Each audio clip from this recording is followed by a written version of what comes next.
Hello and welcome. I am Light and this is my channel. And this is part 3 of 657 Boulevard, The Watcher. If you have not listened to part 1 and part 2, please go do so. They are in my playlist. They are two of my 3 most recent videos. If you are not subscribed and you would like to be, please go ahead and do so. And if you like this kind of content, please go ahead and give me a thumbs up. Helps me to know. Alright, let's get on to part 3, shall we? So, it was obvious that the Watcher was becoming a real-life mystery to solve. One commenter on NJ.com suggested a ground-penetrating radar to find whatever the Watcher claimed was in the walls. However, the home's inspector had already looked and told Derek that the only issue was the aging home's lack of insulation. There was a group of Reddit users who were obsessed over Google Maps Street View, which showed a car parked in front of 657 that one user thought had a man holding a camera in the driver's seat. Others, more rationally, saw a pixelated glare. The range of proposed suspects ran the gamut from the house being haunted and a family member of the person haunting the house writing letters to a jilted mistress, maybe a spurned realtor, a local high schooler's creative writing project, guerrilla marketing for a horror movie, and quote-unquote mall goths having fun. Some people just thought that the Broadduses were wimps for not moving in. One commenter wrote, "I would never let this sicko stop me from moving into a house. Never back down from a terrorist," which understandably irked the Broadduses. Because, as they quoted as saying, none of them have read the letters or had their children threatened by someone they didn't know. To decide whether this person is only nuts enough to write letters and not do something, well, what if something did happen, said Derek. In Westfield, people were on edge. Lori Clancy, who taught piano in the home behind 657 Boulevard, is quoted as saying that a student who came for a lesson after the news of the letters broke started bawling because she was terrified to walk down the boulevard. At the first Westfield Town Council meeting after the letters became public, Mayor Andy Skibitsky assured the public that the Watcher had not been heard from in a year, and that even though the police hadn't solved the case, their investigation had been exhaustive. Well, guess what? That was news to 657's neighbors, because most of them had never been interviewed by the cops. One neighbor is quoted as saying, "We are confounded as to how a thorough investigation can be conducted without talking to all the neighbors within proximity to that home." Several of them wrote letters to the local newspaper. Under the glare of national attention, Baron Chambliss, a veteran detective in the Westfield Police, was asked to look at the case. The Broadduses are victims, and I don't think they got the support they needed, Chambliss was quoted as saying. He has since retired. Chambliss knew that his colleagues had looked closely at Michael Langford, and according to his brother Sandy Langford, Michael had been diagnosed with schizophrenia as a very young man. He sometimes spooked the newcomers in the neighborhood when he did strange things like walk through their backyard or peek into the windows of homes that were being renovated. But those who knew him were quoted as saying that the odd things were mostly just unusual neighborly kindnesses. One neighbor said that he goes out and gets the newspaper for him every morning. People who had known Michael for decades were quoted as saying that they didn't think that he was even capable of writing the letters. As Chambliss looked into the case, he discovered something rather surprising. Investigators had eventually conducted a DNA analysis on one of the envelopes and determined that the DNA belonged to a woman. Chambliss decided to look more closely at Abby Langford.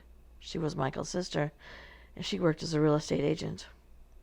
Perhaps she was upset about missing a commission right next door, he thought. She also worked at the local Lord and Taylor, and Chambliss coordinated with a security guard there to grab one of her plastic water bottles during her shift. But Chambliss said that the DNA sample was not a match. Not long after, the prosecutor's office gave Derek and Maria some very unexpected news. They wouldn't say why or how, but they had ruled out the Langfords as suspects. Period.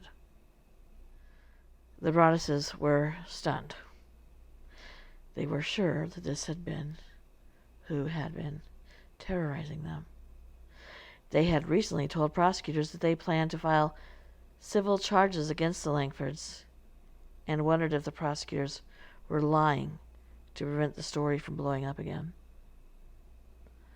My family moved to the Boulevard in 1961, and we never caused a problem for anybody, said Sandy Langford.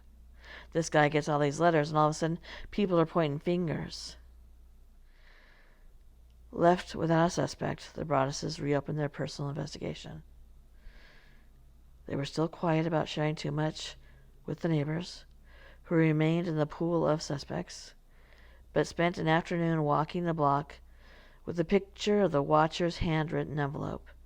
They hoped that someone might recognize the writing from a Christmas card, but the only notable encounter came when an older man who lived behind 657 said that his son joked that the watcher sounded a little bit like him. A neighbor across the street was the CEO of Kroll, which is a security firm, and the Broadduses hired the company to look for handwriting matches, but they found nothing. They also hired Robert Leonard, who was a renowned forensic linguist, and, as a side note, a former member of the band Sha Na Na. He didn't find any noteworthy overlap when he scoured local online forums for similarities to the watcher's writing. However, he did think that the author of the letters was probably a Game of Thrones fan. The reasoning for that was because Jon Snow, and anybody who watched Game of Thrones knows who Jon Snow is one of the Watchers on the Wall. At one point, Derek persuaded a friend of his that was in the tech business to connect him with a hacker who was willing to break into Wi-Fi networks in the neighborhood so they could look for incriminating documents. However, doing so turned out to be both illegal and quite a bit more difficult than the movies made it seem, so they ended up not going through with it. Chambliss and the Westfield police were also back at square one.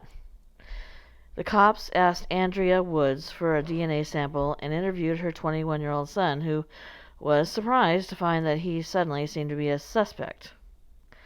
A year after the fact, it was hard to find fresh leads, and the initial police canvass had been so porous that they had missed one significant clue.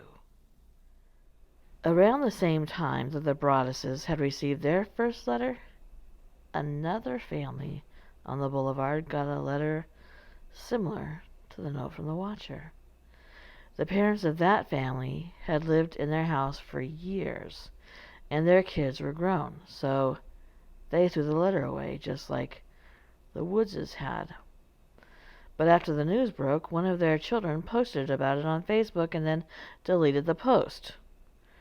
When investigators spoke to the family, they confirmed that this letter had been similar to the Broadduses, and I can't for the life of me understand why, when you know this is happening to a neighbor of yours, you wouldn't come forward and talk about the fact that you had received a note very similar. But guess that's how the world works. Its existence only made the case more confusing.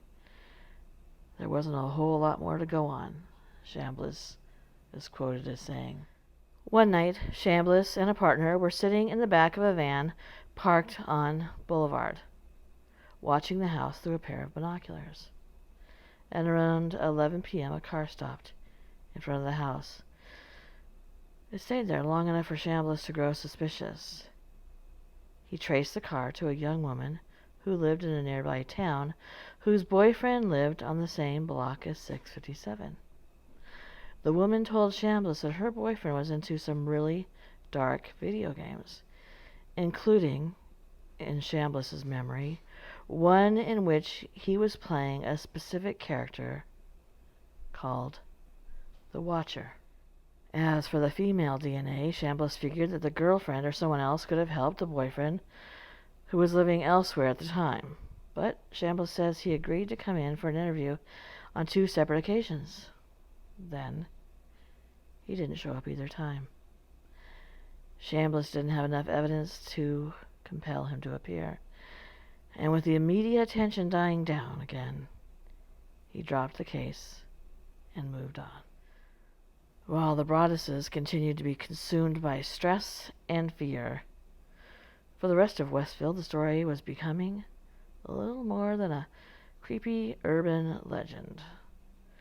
A house to walk by on Halloween if you were brave enough.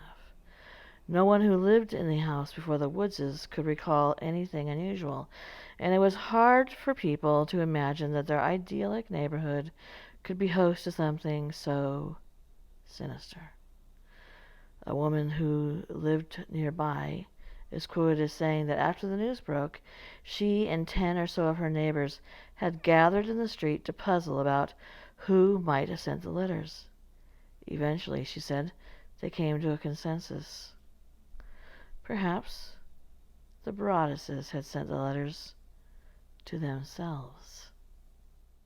That theory, so far as it went, was that the Broadduses had suffered from buyer's remorse, or realized they couldn't afford the home and concocted an elaborate scheme to get out of the sale.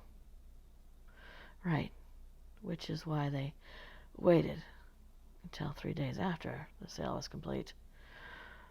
Or Derek was cooking up some kind of insurance fraud, or they were angling for a movie deal. The Broadduses received several offers, but turned them all down. Lifetime eventually did release a movie called The Watcher, despite a cease and desist letter from the Broadduses, arguing that the couple in its movie was biracial, and the letters were signed The Raven. Some locals found it noteworthy that over the course of a decade, the Broadduses had upgraded from a $315,000 house to a $770,000 house to a $1.3 million one, and refinanced their mortgages. A few weeks after the letters became public, the Westfield Leader published an article in which anonymous neighbors were quoted asking why the Broadduses kept renovating a home they weren't moving into, or questioning whether they had really done that much renovating at all. The Leader even cast doubt on Maria's commitment to her family's safety, citing as evidence the fact that she had a public Facebook page with a photo of her children. The paper did note that the police had tested Maria's DNA, and it didn't match. But apparently once gossip gets going, that doesn't matter. None of those theories had much logical sense. The Broadduses had answers to every question. How does someone go from a $300,000 house to a $1.3 million house in 10 years? By the way, that's a decade. That's a chunk of time. Well, Derek is quoted as saying, "It's America." But they weren't speaking publicly, and the rumors persisted. One Boulevard resident wrote a letter to the editor arguing that an elaborate scheme is underway to defraud the Woods family for millions of dollars. Chambliss is quoted as saying that some Westfield cops even bought into that conspiracy theory. There were even more skeptics online. There's a quote, "I live in a neighboring town. If those letters had been happening for a while, there is no doubt in my mind that it would have been made public way before this," Lord Fluffernutter said on Reddit. "This screams scam." The Broadduses hadn't known how their neighbors would react to the news about the Watcher, but they had lived in the area for a decade, and Maria's family had been a part of the community for much longer than that, so it was shocking to find themselves accused of being con artists. To Derek, it seemed that some in Westfield preferred the conspiracy theory to considering whether their own town might be home to a menace. "There's a natural tendency to say, 'I've lived here for 35 years. Nothing's happened to me,'" Derek said. "What happened to my family is an affront to their contention that they're safe, that there's no such thing as a mental illness in their community. People don't want to believe that this could happen in Westfield." While Maria looks back fondly on her childhood, she was born a few years after Westfield resident John List infamously murdered his wife, mother, and 3 children in their home, and remembers a period when she and other kids were warned to look out for a strange van driving around town. She's quoted as saying, "My mother always told me, don't have a false sense of security. It wasn't the bad things were going to happen all the time, but it was that bad things happened everywhere. She didn't want me to think that this was Mayberry." Many more locals seem to be more concerned that the national press might ruin Westfield's good name. Some were primarily worried about arson or vandalism, or whether the Broadduses could maintain their lawn, which they did, by the way. Mark Logrippo, who was the neighborhood's representative on the Westfield Town Council, said that the primary concern that he heard from residents was that they were, quote, "worried about their property value and the stigma of the neighborhood." Kindness. It's running rampant in this neighborhood, isn't it? The Broadduses were suddenly outcasts, not only from their home, but their town. Derek wanted to leave Westfield, but Maria insisted on not uprooting their kids. "This person took so much from me," Maria said. "I wouldn't let them take more." 2 years after the Watcher's letter arrived, the Broadduses borrowed money from family members to buy a second home in Westfield, using an LLC to keep the location private. But staying in town was stressful. The first time Maria let her daughter go to the pool with friends, she stared at the tracker on her daughter's iPhone the whole time. One of their kids was in language arts class when the teacher led a debate about whether the family in a book they were reading should move to Westfield. The class thought they should, in part because of how safe it was. Afterward, one of the kids told the Broadduses' child, "My parents told me that no matter what your family says, Westfield is safe." And that brings us to the end of part 3. Thank you for listening. Thank you for coming back and listening to part 3.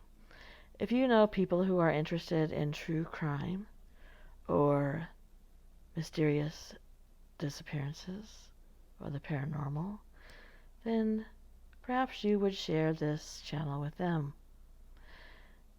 Again, please give the video a thumb up if you would like to, and subscribe if you would like to, and you can be notified as soon as the last part 4 is published. Thank you, and good night.